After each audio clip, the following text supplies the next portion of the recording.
I did my CELTA in Madrid in 2006. I'd just finished university, and like a lot of people at that stage, I wasn't completely sure what came next. I mostly knew that I wanted to see a bit of the world.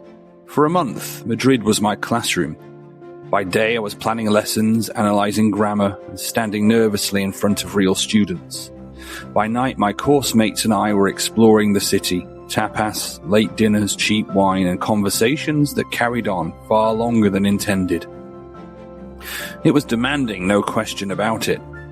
But there was also space to breathe, time to enjoy the culture, build friendships, and realize that learning to teach didn't have to mean putting the rest of your life on hold. That balance, intensity during the day, reflection and connection outside it, turned out to be one of the most valuable parts of the experience. If you're watching this, you're probably thinking about doing a CELTA. Maybe you've already applied, or maybe you're just trying to work out what you're getting yourself into. CELTA has a bit of a reputation. People say it's intense, stressful, and sometimes brutal. And while parts of that are true, a lot of the anxiety around CELTA comes from misunderstanding what the course is actually trying to do. So in this video, I want to strip it back and explain what CELTA really is, and, more importantly, what it expects from you. CELTA is not testing whether you're a natural teacher. It's not testing your personality, and it's definitely not testing whether you already know how to teach English perfectly.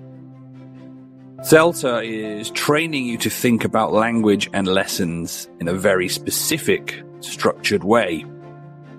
At its core, CELTA is about learning a shared professional framework, one that tutors can observe, assess, and give feedback on. That's why so much of the course feels formulaic at first. You will hear a lot about lesson stages, aims, clarification, and feedback. That structure isn't there to restrict you, it's there to make your teaching visible. One of the biggest mistakes pre-CELTA trainees make is thinking, I just need to be engaging and confident. Engagement matters, but CELTA isn't impressed by performance alone. It's looking for evidence that you understand how learning happens. CELTA has 4 main components. These are teaching practice. This is where you plan and teach short lessons to real students and receive feedback. There's also written assignments. So these focus on language analysis and skills development. Thirdly, you'll have to deal with lesson planning, which is very important. This is not just what you'll do, but you have to express why you're doing it. And finally, you will be observed by experienced teachers, and you will have to reflect. You will also observe other teachers and just look at what you notice. All of this is assessed, but the key thing to understand is this. CELTA is not about being perfect, it's about showing development along the way. Tutors do expect you to make mistakes, and you will, believe me. In fact, if you don't make mistakes, it means that you're probably playing it too safe. What they really want to see is whether you can respond to feedback and apply it next time to make your lessons better. Another important thing to understand is how CELTA views language. CELTA doesn't treat grammar or vocabulary as sets of rules to explain, necessarily, although it might feel like that. It treats language as something learners actively construct. That's why you'll hear tutors talking about meaning, form, and pronunciation over and over again. And it's why you'll be encouraged to elicit rather than explain. Find out what the students know already and build on that. If you come in thinking your job is to tell students things, CELTA can feel frustrating. If you start thinking of your job as helping students notice things and build on what they already know, it starts to make more sense. The same is true for skills lessons. In CELTA, you don't teach a reading text or teach a listening. You teach the skills, the reading skills and listening skills students need to decode texts. The text is just a vehicle for this.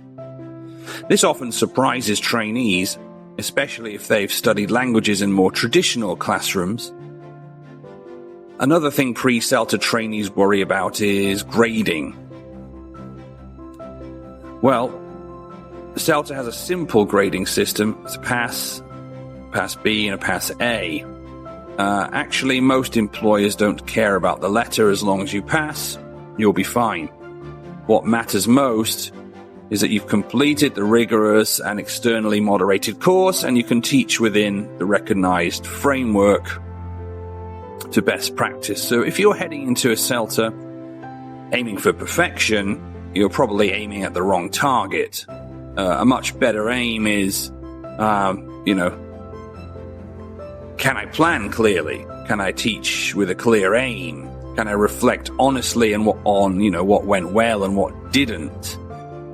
Now, this will help you to build up your, teaching skills. If you can do these things, you'll be on the right track. Finally, let's talk about mindset. CELTA is demanding because it compresses a lot of professional learning into a short time. It's intense by design. But it's not a test of your worth as a person as such, or even as a teacher, really. Think of CELTA as learning a professional language, or a way of approaching things. At first, it probably feels unnatural, but it will become automatic over time. So this series on how to do a CELTA or how to approach a CELTA, I'll walk you through each core part of the CELTA, the language systems, skills, pronunciation, lesson planning, classroom management, and explain what tutors are looking for and where, trainees usually get stuck. This is Linguistics and More, where we connect language and theory to real classroom practice. And if you're heading into CELTA, don't panic. You're not meant to know everything yet. You are meant to learn.